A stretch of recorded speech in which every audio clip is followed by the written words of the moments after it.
Good afternoon. This morning, while New Yorkers were making their way to work, a terrorist set off a pipe bomb strapped to his body in one of Manhattan's busiest commuter hubs. Thankfully, there were no life-threatening injuries. Undercover Port Authority Police Department officer Jack Collins apprehended the terrorist along with several other officers. These brave first responders and the others who rushed to the scene are heroes. On behalf of the President and a grateful nation, we would like to thank them and commend them for their bravery. This attack underscores the need for Congress to work with the President on immigration reforms that enhance our national security and public safety. We must protect our borders. We must ensure that individuals entering our country are not coming to do harm to our people, and we must move to a merit-based system of immigration. Additionally, this attack comes as our coalition continues to make great gains against ISIS. Still, there is more work to be done on the ground in the shrinking ISIS-controlled areas, and the President's plan to annihilate ISIS is moving forward. But we must also destroy the evil ideology that is behind ISIS and attacks like today's. This ideology has no borders, but it must be eradicated. The President has successfully rallied the world behind this cause, and we will not stop until it is accomplished. And with that, I'll take your questions.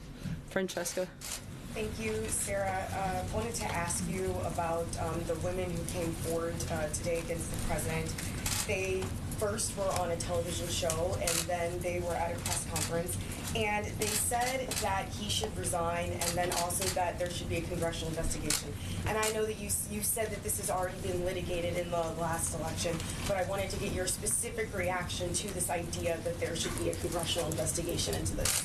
Look, the President has addressed these accusations directly and denied all of these allegations, and this took place long before he was elected to be president, and the people of this country had a decisive election, supported President Trump, and we feel like these allegations have been answered through that process.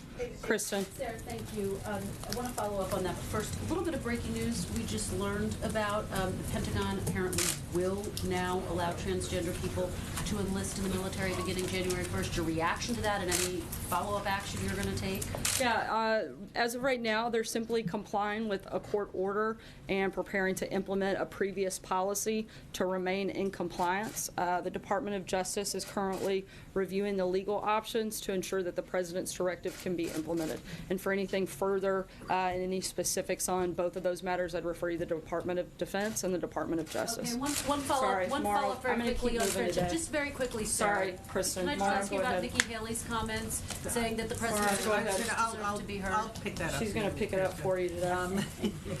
Nikki Haley, as I'm sure you know, said when asked, does the election mean that's a settled issue, which you've been arguing from the podium here, she said, I know he was elected, but women should always feel comfortable coming forward. We should all be willing to listen to them, specifically referring to the accusers of the President. Does the President agree with her? Look, as the President said himself, he thinks it's a good thing that women are coming forward, but he also feels strongly that a mere allegation shouldn't determine the course. And in this case, the President has denied any of these allegations, as have eyewitnesses. And several reports have shown those eyewitnesses also back up the President's claim in this process.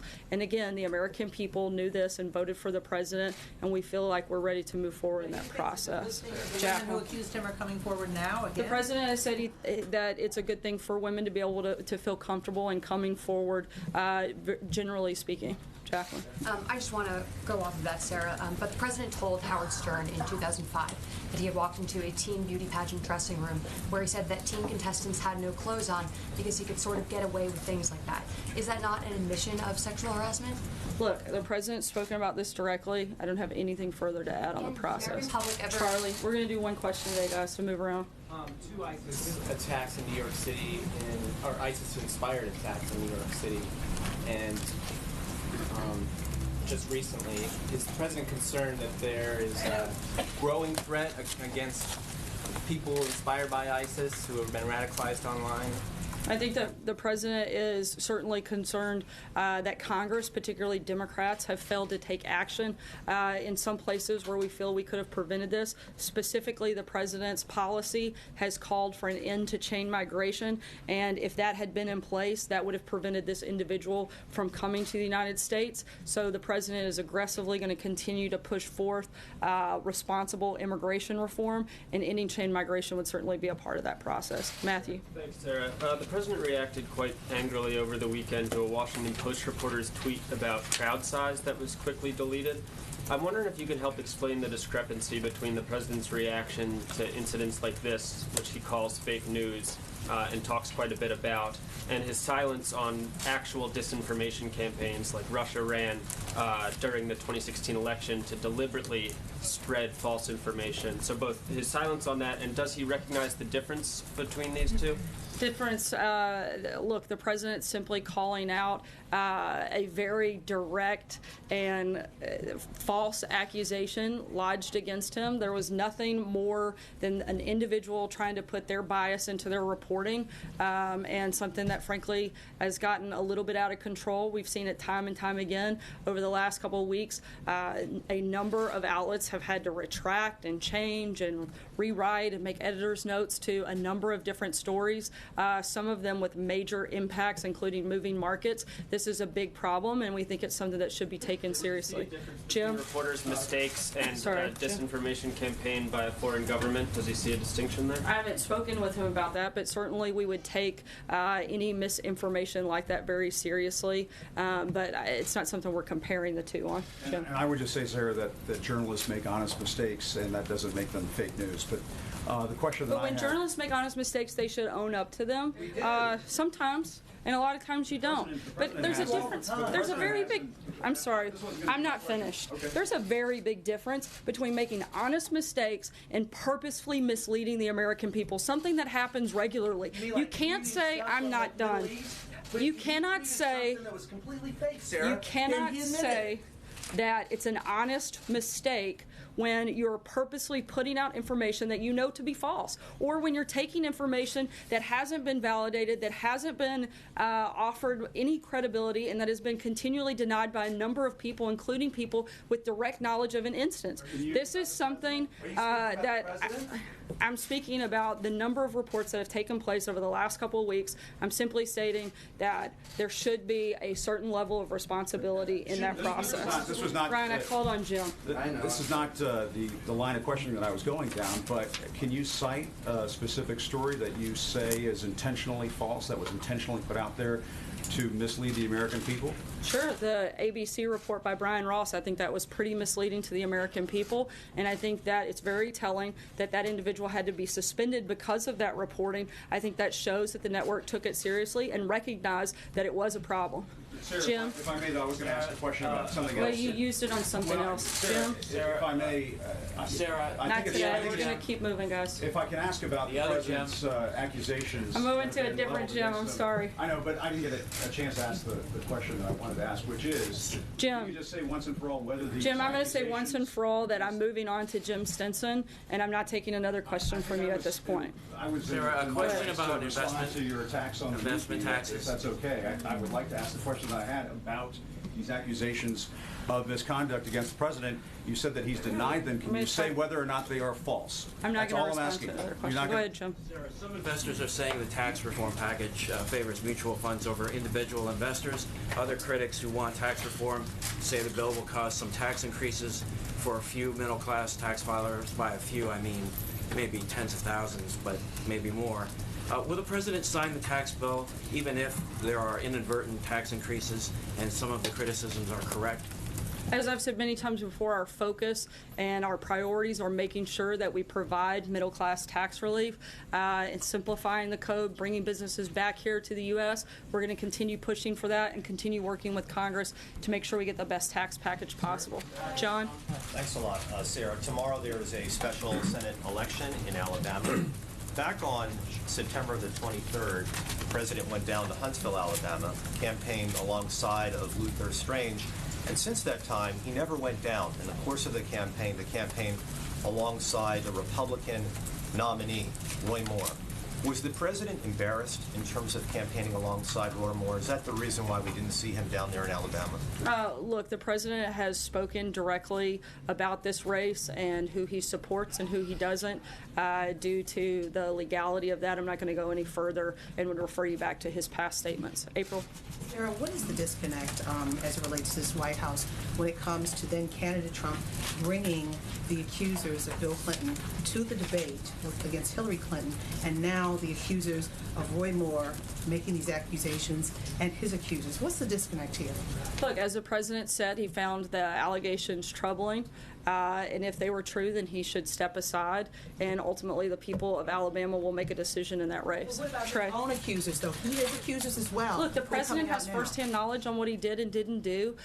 He can speak directly to those, and he has, and he's addressed them, and I don't have anything further to add. Will you Trey? address the American public about this, because this is spinning and it's focused on him now? And he's as- addressed it directly to the American But will people. it's Trey? coming up new and afresh, and more people are now speaking out. April, Will I'm this- going to keep moving. I understand, Sorry, I'm but trying to will the cover as many of your president address colleagues the today. nation on this? This is a huge issue, Sarah. I know, and there are a lot of big issues today. I'm trying to cover as many of them as possible by calling on a number of your colleagues, and I've called on Trey, and I'm going to Will the move to president him. come out and address this, please?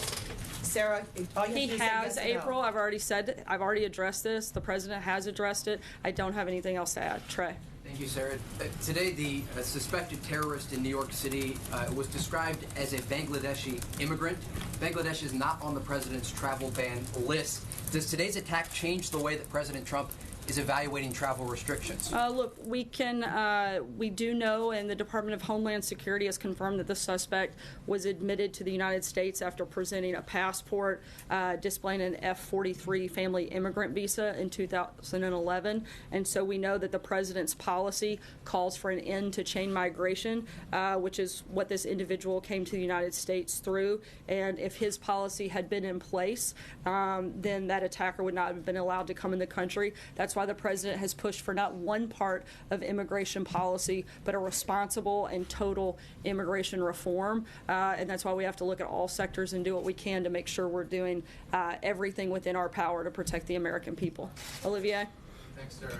At the top of your remarks about ISIS, about the attack today in New York City, you talked about the need to destroy the ideology animating would-be attackers and actual attackers.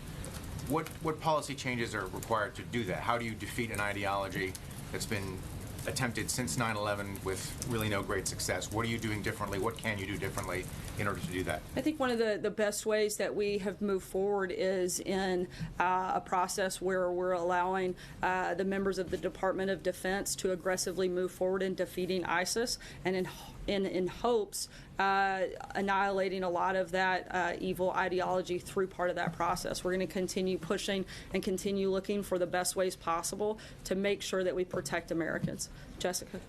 Two quick ones on Korea. Do you have an update on sanctions? Last week you said it would be coming in a number of days. And secondly, Victor Cha was just nominated to be the Republic of Korea ambassador. Do you have any comment?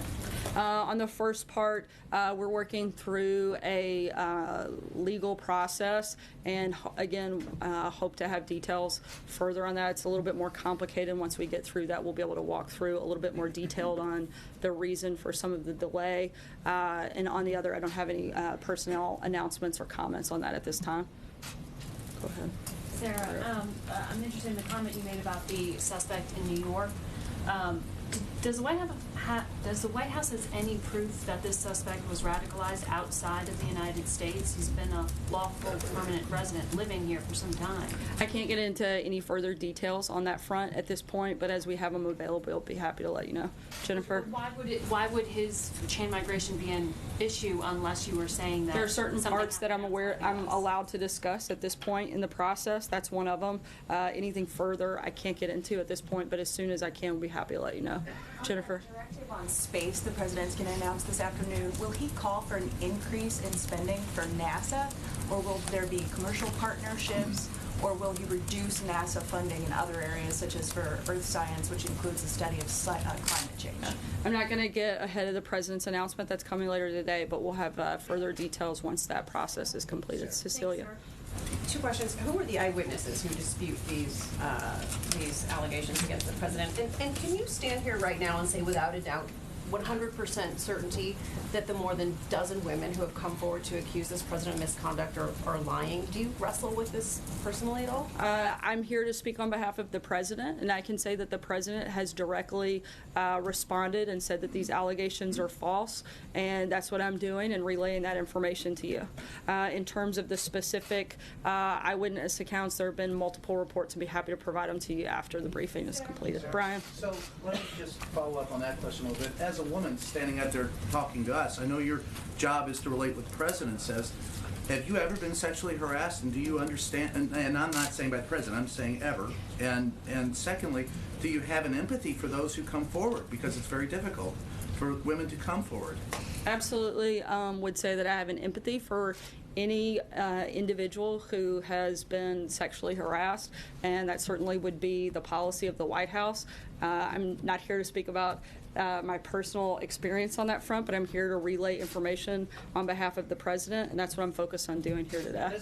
Zeke. Sarah, following up on the president's announcement last week on Jerusalem as declaring the capital of Israel, we saw days of protests, sometimes violent protests in the Middle East, changes to the vice president's schedule as he goes to the region. Does the White House acknowledge, the president acknowledge that decision increased tensions in an already volatile region? Look, we're continuing to urge calm, and we're open and willing and want to continue meeting and discussing a peace deal. Look, violence is always going to be the responsibility of those who carry it out, not the president or anyone else. And again, we urge individuals and groups to remain calm, and we want to continue working with our partners, allies, and others in the region to continue moving forward on the peace conversations. It's about more than violence. It's about meetings being canceled. It's about diplomatic outcry from everyone, from the governments of the United Kingdom, the Pope, and the like. So why is it beneficial to the U.S. interest, as the president declared, if all of those groups, all those countries and allies are condemning that announcement? Look, the president is taking a bold and courageous action on a law that Congress passed and had failed to implement for the last couple of decades. The president simply moving forward and taking that action on legislation that Congress has supported time and time again. Yeah. Following up on that, President Abbas, as you know, has said he will not meet with the Vice President next week. Does the President have a reaction to that? And doesn't this mean that the U.S. has effectively taken itself out of the peace process when one side won't even show up to meet with the United States? We certainly hope not. We find it unfortunate that they're walking away from the opportunity to discuss the future of the region, but the administration remains undeterred in its efforts to help achieve peace between Israelis and Palestinians, and our peace team remains hard at work putting together a plan, and we're going to continue pushing forward. I'm going to take one last question. Philip. So the last suspects of terrorism were not trained in Syria or Iraq, and Thursday the Russians stopped their operations. They said that they'd gotten rid of ISIS in Syria. Saturday the Iraqi Prime Minister said this fight against ISIS is won. Why would the U.S. still need to fight on the ground over there? Look, as long as there's any member of ISIS left, we want to continue pushing forward and making sure not only that they're eradicated, but that they don't quickly turn around and come back. And we'll continue to push forward in making sure we do what we can to defeat ISIS on all fronts, and certainly that we do what we can to protect American lives. Thanks so much, guys. Has the President ever misrepresented the facts?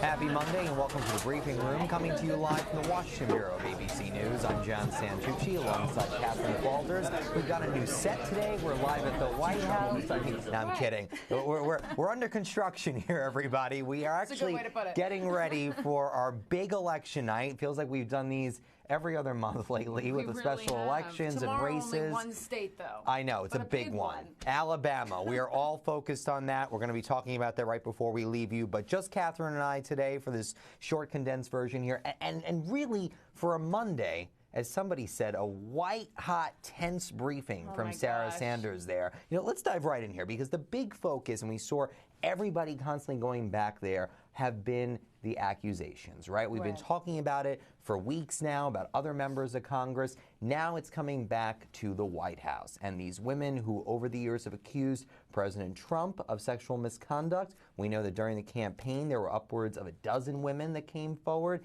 You saw 3 women go public again this morning. The White House being questioned in it. And I just want to go through it. It said those have been answered through the election process. And look, that's the line that's Yeah. coming from this White House. They said that this was litigated during the election. Only President Trump knows what he did or didn't do, and the American people decided that, right? But how long, John, is that line really going to hold here?